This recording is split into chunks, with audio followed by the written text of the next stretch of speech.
Send me $2,800 for prom.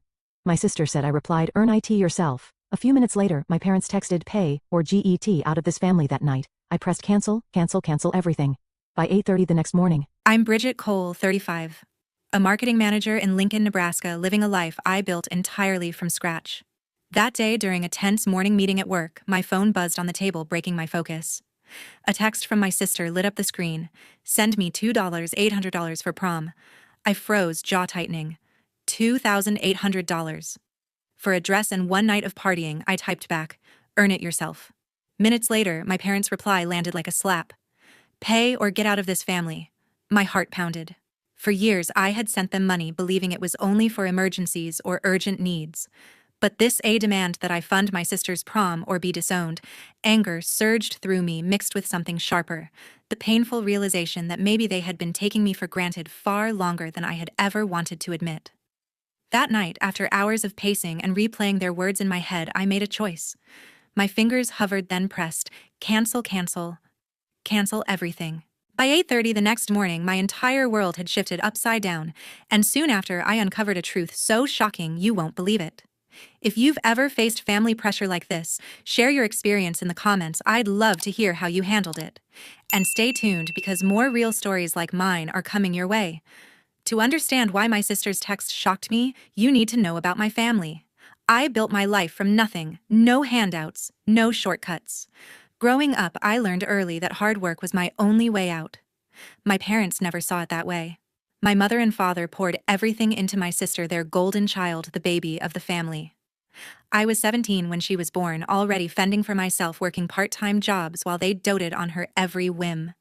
My mother, always the decision-maker, and my father, her quiet supporter, lived beyond their means. They'd buy my sister designer clothes, throw lavish birthday parties, even fund her weekend trips with friends despite their shaky finances. Their house in the suburbs of Lincoln was a constant money pit, always needing repairs they couldn't afford. Meanwhile, I was grinding through college, juggling 2 jobs, determined to make it on my own. By 25, I landed my first marketing gig. By 30, I was running campaigns for major clients, living comfortably alone, no strings attached. My parents, they saw me as their safety net. 4 years ago, I set up a joint family account to help them cover bills, utilities, groceries, the basics. I thought I was doing the right thing, easing their stress. I was too busy to monitor it closely, assuming they'd use it responsibly. My sister, though, grew up expecting everything on a silver platter. At 18, she's hooked on luxury $500 dresses, $200 dinners, you name it. My parents enabled it, draining their savings to keep her happy. I didn't realize how deep it went until now. I always felt like the outsider, the one who had to prove herself while my sister got a free pass. My mother would say, she's young, let her enjoy life. My father just nodded along. I kept my head down, built my career, and sent money when they asked. But that account I set up, it was my biggest mistake. I trusted them, thought they needed it for necessities. Looking back, I see the signs: new jewelry on my sister, my mother's vague excuses about unexpected expenses. I should have questioned it sooner. My whole life, I've been the responsible one, the one who fixed their messes.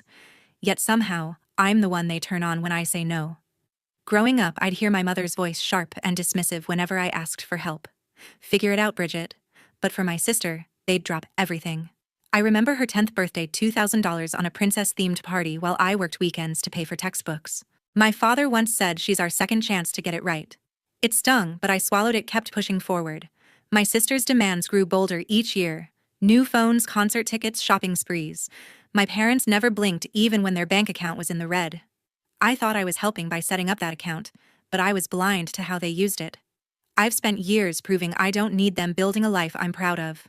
My sister, though, she's never had to lift a finger. My parents made sure of that, no matter the cost. And me, I'm the one they expect to foot the bill. That day, I was working when my phone started buzzing nonstop. My sister's text glared from the screen. I need $2,800 for prom. Send it now. My blood boiled. $2,800 for a high school dance. For a dress she'd wear once, and a limo to show off. I typed back, my fingers shaking with irritation. No way. Get a job and earn it yourself. I hit send, expecting her to sulk, maybe send a whining reply. Instead, my phone rang seconds later. Her voice was shrill, dripping with entitlement. You're so selfish, Bridget. It's just prom. Why can't you help me? I gripped the phone tighter, forcing myself to stay calm. You're 18, I said. Plenty of kids work part-time for prom. Try it. She scoffed, her tone venomous. You don't get it. I deserve this. Before I could respond, she hung up, leaving me staring at a blank screen, my stomach churning. Deserve it? Since when did she deserve my money? I tried to focus on work, but my mind kept replaying her words. I'd spent years proving I could stand on my own while she got everything handed to her. The unfairness stung, a sharp reminder of every time my parents chose her over me. I remembered begging for $50 for a school trip at 16, only to hear my mother snap, "We can't afford it." Yet my sister got $200 for concert tickets without blinking. By noon, I heard her voice again, this time through a voicemail she didn't mean to send. "Mom, Dad, Bridget's being impossible," she whined. "Tell her to pay." I froze, picturing her pacing their suburban living room, playing the victim as always. Minutes later, my mother's text hit like a blade. "Pay for your sister's prom, or don't bother calling yourself part of this family." My father's message followed, short and ice cold. "Do the right thing, Bridget." My hands trembled as I read it again. The right thing. I'd sent them thousands over the years, $1,000 for their mortgage, $2,000 for emergencies, countless smaller amounts to cover their bills. And now they were threatening to disown me over a prom dress. My chest tightened, a mix of anger and betrayal. This wasn't just about prom. Something was off, and I could feel it in my bones. I called my sister back, hoping for clarity. "Why is this such a big deal?" I asked, my voice steady despite the rage bubbling inside. "Ask Mom and Dad," she shot back. "They said you'd pay." "It's my right." "Her right." I nearly laughed at the absurdity. "You don't have a right to my money," I said. "Grow up," she screamed. "You're ruining everything," and hung up again. I sat there, my heart pounding, replaying every call, every vague excuse my mother gave when I sent money. "We're struggling, Bridget," she'd say, her voice always too quick, too rehearsed. My father's rare calls always ended the same. "Can you help us out?" I'd never questioned it, too busy with work, too trusting of family. By afternoon, I was pacing my office, ignoring emails, my thoughts spiraling. My sister's entitlement wasn't new, but this demand felt different, bolder, almost planned. I pulled up my banking app, scrolling through years of transfers to that family account. Thousands sent, no questions asked. $1,500 here, $800 there, always with a promise it was for necessities. My mother's excuses echoed. The car broke down, or we had a rough month. I'd believed them, thought I was helping. Now their threats felt like a script they'd rehearsed too many times. I texted my mother, "Why is prom worth disowning me?" No reply. I tried my father. "Explain this, Dad." Silence. Their refusal to answer only deepened the knot in my chest. I sat back, staring at my phone, the weight of their words sinking in. They weren't just demanding money, they were bullying me, using family as a weapon. I thought about the joint account, the one I'd set up to help them. I hadn't checked it in years, too caught up in deadlines and meetings. What had they been doing with it? My sister's tantrum, my parents' quick threats. It wasn't just about a dress. This was bigger, and I was done playing their game. After my parents' texts, I got an unusual bank notification. It was late Tuesday afternoon, and my inbox pinged with an email from the bank managing our joint family account. The subject line screamed urgency, large transaction alert. My heart sank as I opened it. A transfer of $5,000 had gone out that morning without my approval. I stared at the screen, my pulse quickening. $5,000. To where I'd set up that account to help with their bills, not to fund mysterious withdrawals. My mind flashed to my parents' threats, their insistence I pay for my sister's prom. This wasn't a coincidence. I called my sister immediately, hoping for some explanation. "What's going on with the family account?" I asked, keeping my voice firm. Her response was evasive, her tone sharp. "I don't know, ask Mom and Dad," she snapped. "Why are you always so suspicious?" I pressed harder. $5,000 just vanished." "You know anything about it?" She laughed, a cold, dismissive sound. "You're overreacting. It's probably nothing." Then she hung up, leaving me fuming. Her refusal to answer only sharpened my suspicions. She wasn't just dodging, she was hiding something. I couldn't sit still. I needed answers, and I knew I couldn't trust my family to give them. That's when I reached out to Ellen Ward, my friend and a lawyer who worked down the hall at my marketing firm. I texted her, "Can we talk? It's urgent." She replied within minutes, suggesting we meet at her office that evening. By 6:00 p.m., I was sitting across from Ellen, her desk piled with legal files. I explained the bank alert, my sister's deflection, and my parents' threats. "Something's wrong with the family account," I said, my voice tight with frustration. "I need to know what they're doing with it." Ellen nodded, her expression calm but focused. "Let's start by pulling the account records," she said, opening her laptop. She logged into the bank's portal with the credentials I provided, her fingers moving quickly. Within minutes, she found a trail of transactions I hadn't seen in years. There are multiple large withdrawals, she said, her brow furrowing, some to creditors, others to retail accounts. I leaned forward, my stomach twisting. Creditors? Retail. What kind of retail? I asked. Ellen scrolled through the records. High-end stores, boutiques, jewelry, even a travel agency. My mind raced. This wasn't about utility bills or groceries. Ellen kept digging, pulling up statements from the past year. It looks like your parents have been using the account to pay off debts, she said. Credit cards, a car loan, even a second mortgage. I felt a wave of betrayal wash over me. Debts. They'd never mentioned a second mortgage. I remembered their calls, always asking for a little help to cover unexpected costs.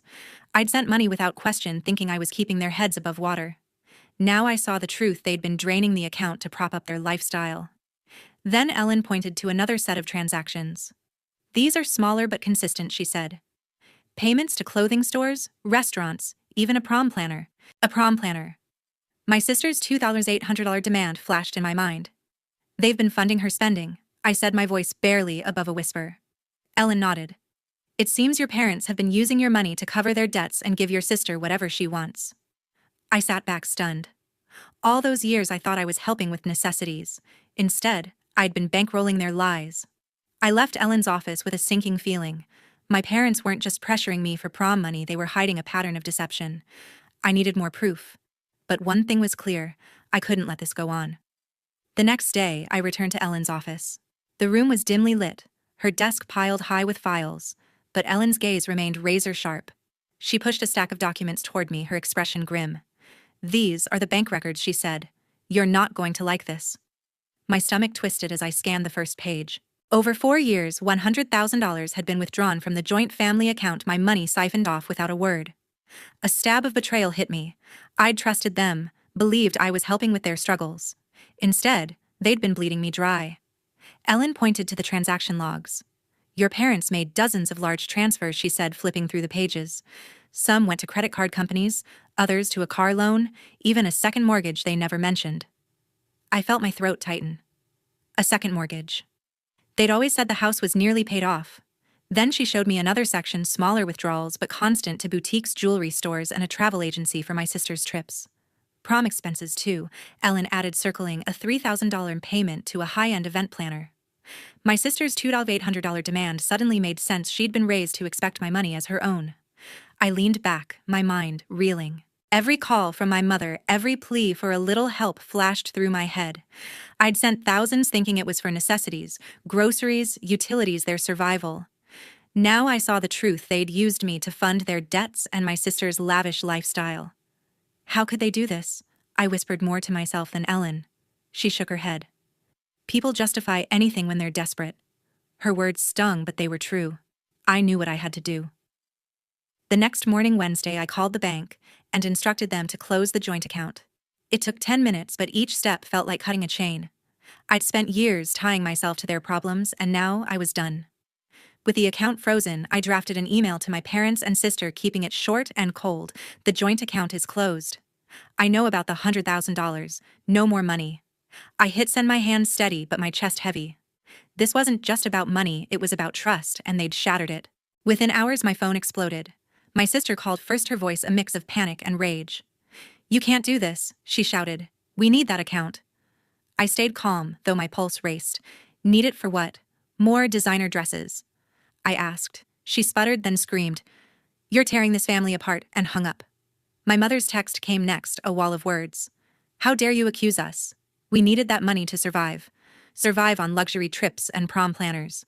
My father's message was shorter, but no less desperate. Bridget, think about what you're doing to us. I didn't reply. Their excuses rang hollow. I called Ellen to update her.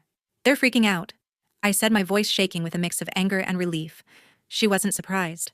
They're scared because their safety net is gone, she said. You did the right thing. I wasn't so sure.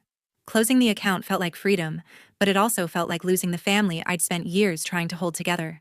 Their lies had changed everything, and I wasn't sure what came next. 1 week later, I drove to my parents' house in suburban Lincoln. My hands gripped the steering wheel, a folder of bank documents tucked beside me. The weight of what I was about to do pressed against my chest. I'd spent days replaying Ellen's findings, $100,000 drained from the joint account over 4 years, part of a larger mess, $500,000 in debts my parents had racked up. Today, I'd face them and lay it all bare. No more lies. I walked into their living room, the air thick with tension. My mother sat on the couch, her eyes already narrow.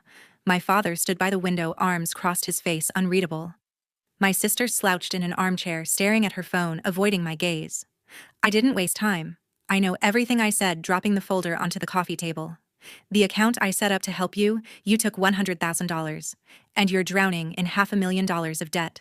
I spread the documents out, bank statements, transaction logs, proof of their spending. Credit card payments, a car loan, a second mortgage they'd hidden. And worse, thousands funneled into my sister's designer clothes and trips. My mother's face crumpled, but not with guilt. How could you dig into our private business? She snapped, her voice trembling. This is family. I felt a wave of fury. Family, I'd given them everything and they'd used me. You lied to me.